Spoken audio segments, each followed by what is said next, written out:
তোমরা আল্লাহর দিকে ফিরে আসো। আপনাকে আল্লাহর পক্ষ থেকে মুয়াজ্জিন প্রতিদিন 5 বার বলে হাইয়া আলাস সালাহ হাইয়া আলাল ফালাহ, সালাতের জন্য আসো, কল্যাণের জন্য আসো। যদি দুনিয়ার মানুষদেরকে, যুবকদেরকে কোনো এক মাইক থেকে ঘোষণা করে বলা হতো, ও যুবকরা শোনো, তোমাদের অবগতির জন্য জানানো যাচ্ছে যে আজকের এমপি সাহেব এই উপজেলার যত যুবক আছে সবাইকে চাকরি দিবে, সবাই অমুক স্থানে চলে আসো, বলেন তো একটা যুবক ঘরে বসে থাকতো? যদি বলা হতো, ও দুনিয়ার বয়স্ক মানুষেরা, এই উপজেলার বয়স্ক মানুষেরা শোনো, এমপি সাহেব ঘোষণা দিয়েছে প্রত্যেক বয়স্ক মানুষকে প্রতিদিন 50,000 টাকা করে দেওয়া হবে, কোন একজন বয়স্ক মানুষ বাড়িতে বসে থাকতো? অথচ আল্লাহর পক্ষ থেকে মুয়াজ্জিন প্রতিদিন বলে হাইয়া আলাস সালাহ হাইয়া আলাল ফালাহ, সালাতের জন্য আসো, কল্যাণ নিয়ে যাও, কল্যাণ নিয়ে যাও। এই কল্যাণ আমাদের ভালো লাগে না, আমাদের টাটকা টাটকা নগদ নগদ ভালো লাগে। বুঝতে পেরেছেন? তো মুয়াজ্জিন আল্লাহর পক্ষ থেকে প্রতিদিন ডাকে কল্যাণের জন্য আসো। আল্লাহ বলেন ফাফিরু ইলাল্লাহ, তোমরা আল্লাহর দিকে ফিরে আসো। এমন একদিন আপনি ফিরে আসতে চাইবেন, এমন একদিন আপনি ফিরে আসতে চাইবেন। আল্লাহ কোরআনে বলেন হাত্তা ইযা জা আহাদাহুমুল মাউত ক্বালা রাব্বিরজিউন, হাত্তা ইযা জা আহাদাহুমুল মাউত ক্বালা রাব্বিরজিউন, যখন মৃত্যুর সময়টা চলে আসবে, লা ইস্তাখিরুনা সাআতাও ওয়া লা ইস্তাকদিমুন, যখন মৃত্যুর সময়টা চলে আসবে তখন আপনি আল্লাহকে বলবেন ক্বালা রাব্বিরজিউন, আল্লাহ আমাকে আবার ফেরত পাঠান, আমাকে 1 মিনিট সময় দিন, 2 মিনিট সময় দিন, 1 মুহূর্ত সময় দিন। আল্লাহ সুবহানাহু ওয়া তাআলা বলে দিলেন লা ইস্তাখিরুনা সাআতাও ওয়া লা ইস্তাকদিমুন, ওই মৃত্যুর সময়টা যেটা নির্ধারণ আল্লাহ সুবহানাহু ওয়া তাআলা করেছেন, সেই সময়টা 1 মিনিট এগিয়েও আনা হবে না, 1 সেকেন্ড পিছনেও আনা হবে না। যখন মৃত্যু নির্ধারিত হয়েছে ওই সময় মৃত্যু কার্যকর হবে, মালাকুল মাউত ওই সময় উপস্থিত হবে। এজন্য আল্লাহ বলে দিলেন কুল ইন্নাল মাউতাল্লাযী তাফিরুনা মিনহু ফাইন্নাহু মুলাকীকুম। আল্লাহ সুবহানাহু ওয়া তাআলা বলেন, হে নবী, আপনি দুনিয়ার মানুষদেরকে বলে দিন, যারা মৃত্যু থেকে পলায়ন করেছে, যারা মৃত্যু থেকে ভুলে আছে, যারা মৃত্যু থেকে দূরে আছে, আপনি তাদেরকে জানিয়ে দিন, আপনি তাদেরকে বলে দিন ফাইন্নাহু মুলাকীকুম, অবশ্যই মৃত্যু তার সাথে সাক্ষাৎ করবে, অবশ্যই মৃত্যু তার সাথে মোলাকাত করবে। মৃত্যু থেকে কেউ বাঁচতে পারবে না, টাকাওয়ালাও বাঁচতে পারবে না, যার টাকা নাই সেও বাঁচতে পারবে না, যার শরীর সুস্থ সেও বাঁচতে পারবে না, যার শরীর অসুস্থ সেও বাঁচতে পারবে না, সাদা চামড়া বাঁচতে পারবে না, কালা চামড়া বাঁচতে পারবে না, মোটা দেহ বাঁচতে পারবে না, চিকন দেহ বাঁচতে পারবে না। মৃত্যু যখন আল্লাহ সুবহানাহু ওয়া তাআলা নির্ধারণ করেছেন ওই সময় মৃত্যু কার্যকর হবে, হবেই হবে, এটা থেকে কেউ বাঁচতে পারবে না। কেন? এটা সত্য, মহাসত্য, চিরসত্য, ধ্রুব সত্য, সত্য সত্য, চিরসত্য, মহাসত্য, ধ্রুব সত্য, এটা থেকে কেউ বাঁচতে পারে নাই, আর আপনিও পারবেন না। তবে ওই ব্যক্তির জন্য সতর্কবাণী আল্লাহ বলে দিলেন সুম্মা লা তুসআলুন্না ইয়াওমাইযিন আনিন নাঈম, সুম্মা লা তুসআলুন্না ইয়াওমাইযিন আনিন নাঈম, এমন একটা দিন আপনার বিচার করা হবে। আল্লাহ সুবহানাহু ওয়া তাআলা ওই বিচারের দিনের একটা কথা আপনাকে মনে করে দিয়ে বলতেছেন সুম্মা লা তুসআলুন্না ইয়াওমাইযিন আনিন নাঈম, সেই দিন আপনাকে জিজ্ঞাসা করা হবে, সেদিন আপনাকে জিজ্ঞাসা করা হবে, সেদিন আপনাকে প্রশ্ন করা হবে, সেদিন আপনার কাছ থেকে পাই টু পাই, পঙ্খানুপঙ্খ রূপে হিসাব গ্রহণ করা হবে। এই দুনিয়ার জীবনে জন্ম থেকে নিয়ে মৃত্যু পর্যন্ত, এই দুনিয়ার জীবনে জন্ম থেকে নিয়ে মৃত্যু পর্যন্ত আল্লাহর দেওয়া যত ধরনের নাজ নিয়ামত, জীবন উপকরণ আপনি ভোগ করেছেন, আল্লাহর দেওয়া যত সুবিধা আপনি ভোগ করেছেন, আল্লাহ সুবহানাহু ওয়া তাআলা তার প্রত্যেকটা সম্পর্কে আপনাকে প্রশ্ন করবে। হিসাব দিতে পারবেন তো? আমি প্রায় উদাহরণ দেই যে শুনেন, আল্লাহ যদি বলে হে দুনিয়ার মানুষ, ও আমাদের আপনাকে নাম ধরে বলে শোনো, ওই অমুক শোনো, তোমার দুনিয়ার সব হিসাব বাদ, শুধু জীবনে কয়েক গ্লাস পানি খেয়েছিস, আজকে শুধু পানির হিসাবটা দিয়ে যা। বলেন তো এমন কোন মায়ের বেটা আছে বুকে হাত দিয়ে শুধু পানির হিসাবটা দিতে পারবে? আল্লাহ যদি বলে তোর সব হিসাব বাদ, সব আমি আল্লাহ মাফ করে দিলাম, শুধু পানি কয় গ্লাস খেয়েছিস, শুধু পানির হিসাবটা দিয়ে যা, আছে কোনো মায়ের বেটা যে পানির হিসাবটা দিতে পারবে? এই জন্য আল্লাহ তো বলে দিলেন আমি তোমাকে এত নিয়ামত দিয়েছি, আমি তোমাকে এত নিয়ামত দিয়েছি, ওয়া ইন তাউদ্দু নি'মাতাল্লাহি লা তুহসুহা, তুমি যদি গণনা শুরু করো তোমার জীবন শেষ হয়ে যাবে, তোমার ছেলে জীবন শেষ হয়ে যাবে, তোমার নাতির জীবন শেষ হয়ে যাবে, তারপরের প্রজন্ম, তারপরের প্রজন্ম, তারপরের প্রজন্ম, যত নিয়ামত আমি আল্লাহ তোমাকে দিয়েছি তা যদি গণনা করা শুরু করে, তা যদি হিসাব করা শুরু করে, সব প্রজন্মের পর প্রজন্ম শেষ হয়ে যাবে, কিন্তু আল্লাহর দেওয়া নিয়ামতের লিস্ট শেষ হবে না। এত নিয়ামত সম্পর্কে আপনাকে যখন জিজ্ঞাসা করবে যে তুমি জীবনে কয়টা চাল তোর পেটে ঢুকিয়েছিস, কয়টা মাছের টুকরা পেটে ঢুকিয়েছিস, কয়টা গোশতের টুকরা পেটে ঢুকিয়েছিস, কতটুকু অক্সিজেন খেয়েছিস, আল্লাহর কত নিয়ামত তুই ভোগ করেছিস, তার সব কিছুর হিসাব দিয়ে যা। বলেন তো কেমন কোন মায়ের বেটা আছে আল্লাহ যদি হিসাব ধরে হিসাব দিতে পারবে? প্রিয় নবীজি মুহাম্মদ রাসূলুল্লাহ সাল্লাল্লাহু আলাইহি ওয়াসাল্লাম আল্লাহর কাছে নামাজের পরে প্রতিদিন দোয়া করতেন, আল্লাহুম্মা হাসিবনি হিসাবান ইয়াসীরা। কি দোয়া করতেন? আল্লাহুম্মা হাসিবনি হিসাবান ইয়াসীরা। যে নবীর আগে গুনাহ নাই, যে নবীর পরেও কোনো গুনাহ নাই। আম্মা জান জিজ্ঞাসা করলো, ইয়া রাসূলুল্লাহ আপনি এত ইবাদত কেন করেন, আপনি এত কষ্ট কেন করেন? আর নবীজি সাল্লাল্লাহু আলাইহি ওয়াসাল্লাম সারা রাত একটা আয়াত দিয়ে সারা রাত নামাজ পড়লেন। আয়াতটা কি ছিল? আল্লাহ বলেন, ইন তুআযিবুহুম ফাইন্নাহুম ইবাদুক ওয়া ইন তাগফির লাহুম ফাইন্নাকা আনতাল আজিজুল হাকীম। ইন তুআযিবুহুম, আপনি যদি আমাকে শাস্তি দেন, ফাইন্নাহুম ইবাদুক, আমি আপনারই বান্দা। আপনি যদি আমাকে শাস্তি দেন, ফাইন্নাহুম ইবাদুক, আমি আপনারই বান্দা। ওয়া ইন তাগফির লাহুম, আপনি যদি আমাকে ক্ষমা করে দেন, ফাইন্নাকা আনতাল আজিজুল হাকীম, নিশ্চয়ই আপনি মহাপরাক্রমশালী হাকীম, নিশ্চয়ই আপনি মহাপরাক্রমশালী হাকীম।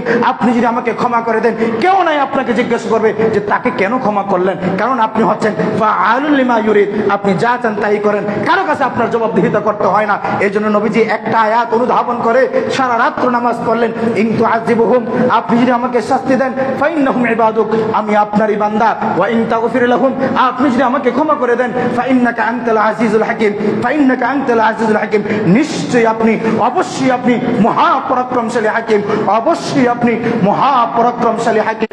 ওই আয়াত আল্লাহ নবীর বারবার মনে হয়, সুম্মা লা তুসআলুন্না ইয়াওমাইযিন আনিন নাঈম, অতঃপর সেই দিন আপনাকে আল্লাহ যত ধরনের নিয়ামত দিয়েছেন তার প্রত্যেকটা সম্পর্কে জিজ্ঞাসা করবেন। বলেন তো কোনো মানুষ আছে যে আল্লাহর দেওয়া নিয়ামতের হিসাব দিতে পারে? আল্লাহ যদি বলে সব বাদ, শুধু কয়েক গ্লাস পানি খেয়েছিস, শুধু পানির হিসাবটা দিয়ে যা, কোন মায়ের বেটা আছে কি শুধু পানির হিসাবটা দিতে পারবে? আল্লাহ যদি বলে সব বাদ, শুধু কতটুকু অক্সিজেন খেয়েছিস, কত লিটার অক্সিজেন ভোগ করেছিস, শুধু অক্সিজেন হিসাবটা দিয়ে যা, কোন মায়ের বেটা আছে অক্সিজেনের হিসাব দিতে পারে? আল্লাহ যদি বলে কয়টা চাল পেটে ঢুকিয়েছিস, শুধু চালের হিসাবটা দিয়ে যা, কোন মায়ের বেটা আছে কি চালের হিসাবটা দিতে পারবে?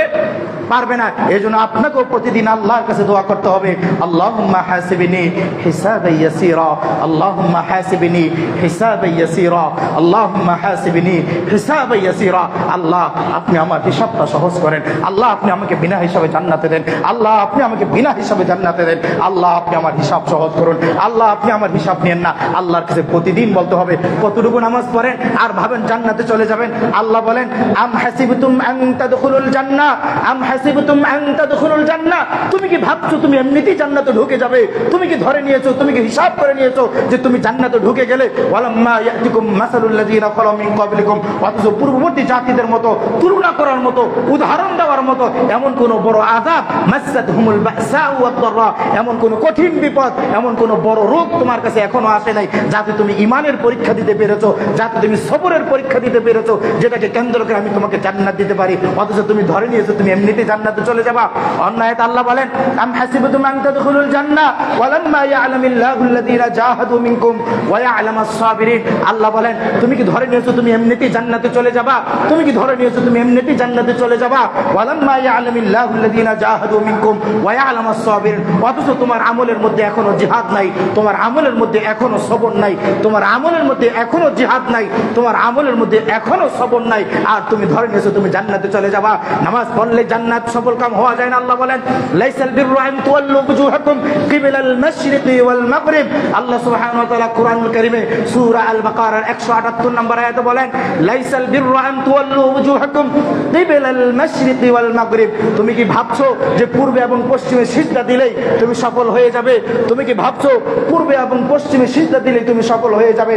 আল্লাহ সুবহানাহু ওয়া তাআলা পরবর্তীতে বলেন, ولكن البر من آمن بالله واليوم الآخر والملائكة والكتاب والنبيين وآتى المال على حبه ذوي القربى واليتامى والمساكين। আল্লাহ সুবহানাহু ওয়া তাআলা বললেন, পূর্বে এবং পশ্চিমে সিজদা দিয়ে ভাবছো তুমি সফল হয়ে গেলে, অথচ ওয়ালাকিন্নাল বিররা মান আমানা বিল্লাহ, সফল হওয়ার জন্য এক নম্বরে তোমার ঈমানকে নবায়ন করতে হবে, ঈমানকে পরিশুদ্ধ করতে হবে, ঈমান থেকে কুফর বের করে দিতে হবে, ঈমান থেকে শিরক বের করে দিতে হবে, ঈমান থেকে নিফাক বের করে দিতে হবে, বিশুদ্ধ তাওহীদ, বিশুদ্ধ ঈমানের অধিকারী তোমাকে হতে হবে। কারণ আমলকে বিশুদ্ধ করতে হবে, আমলে যত ধরনের বিদআত থাকে সেগুলো থেকে বেঁচে থাকতে হবে। দুইটা আয়াতের অর্থ বলে শেষ করে দিচ্ছি। আল্লাহ সুবহানাহু ওয়া তাআলা বলেন, ইয়াউমা লা ইয়ানফাউ মালু ওয়ালা বানুন, ইয়াউমা লা ইয়ানফাউ মালু ওয়ালা বানুন, সেই দিন মানুষজন দুইটা জিনিস নিয়ে আফসোস করবে যে আমার সন্তান, আমার সম্পদ একটাও দেখি কাজে আসে না। আমার সম্পদ দিন নাই রাত্র নাই, রৌদ্র নাই বৃষ্টি নাই, শীত নাই গরম নাই, সম্পদ উপার্জন করেছি, সম্পদ উপার্জন করেছি, সম্পদকে মহাব্বত করেছি, সম্পদ দিয়ে দুনিয়াতে কত ধরনের উপকৃত হয়েছে, কিন্তু আজকে দেখে আমার সম্পদ আমার কোনো কাজে আসে না। ওয়ালা বানুন, আমার সন্তান, যে সন্তানের কথা চিন্তা করে কষ্টকে কষ্ট মনে করিনি, যে সন্তানের কথা চিন্তা করে গরমকে গরম মনে করিনি, যে সন্তানের কথা চিন্তা করে বৃষ্টি মনে করিনি, রৌদ্র মনে করিনি, সম্পদ উপার্জন করেছি, সন্তানের চাহিদা পূরণ করেছি, যে সন্তানকে এত মহাব্বত করেছি, জীবনটা দিতেও প্রস্তুত ছিলাম, ওই সন্তানও দেখে আজকে কোনো কাজে আসে নাই।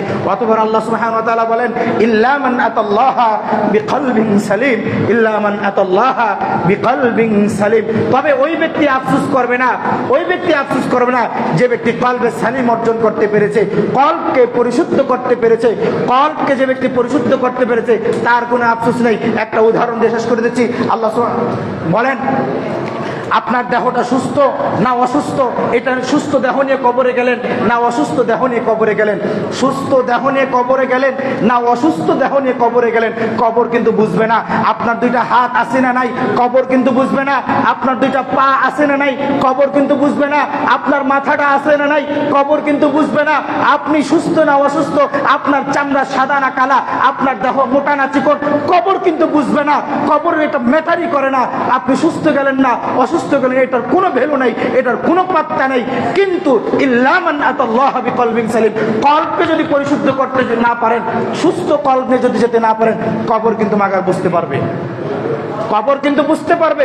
সুস্থ দেহ নিয়ে গেলেন না অসুস্থ দেহ নিয়ে গেলেন, কবর বুঝবে না। কিন্তু অসুস্থ কলব নিয়ে যদি যান, কবর কিন্তু বুঝতে পারবে।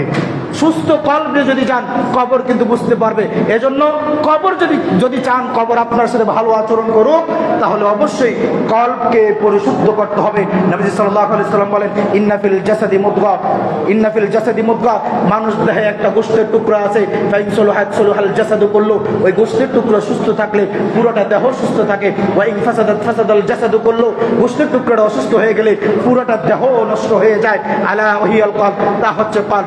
আল্লাহ কোরআনে বললেন, ওই ব্যক্তি আফসোস করবে না যে ব্যক্তি কলবে সালিম, কলবকে পরিশুদ্ধ করতে পেরেছে। মৃত্যুর আগে ঈমান নবায়ন করেন, শিরক বের করে দেন, বিদআত, তারপরে কুফর বের করে দেন, নিফাক বের করে দেন, আমল পরিশুদ্ধ করেন, কলবকে পরিশুদ্ধ করেন, ইনশাআল্লাহ ওয়া উজলিফাতিল জান্নাতু লিল মুত্তাকিন, আল্লাহ আমার আপনার জন্য জান্নাতকে এগিয়ে আনবেন, আমরা জান্নাতে প্রবেশ করব। আল্লাহ সুবহানাহু ওয়া তাআলা আমাদেরকে জান্নাতকামী হওয়ার তৌফিক দান করুন, আমিন।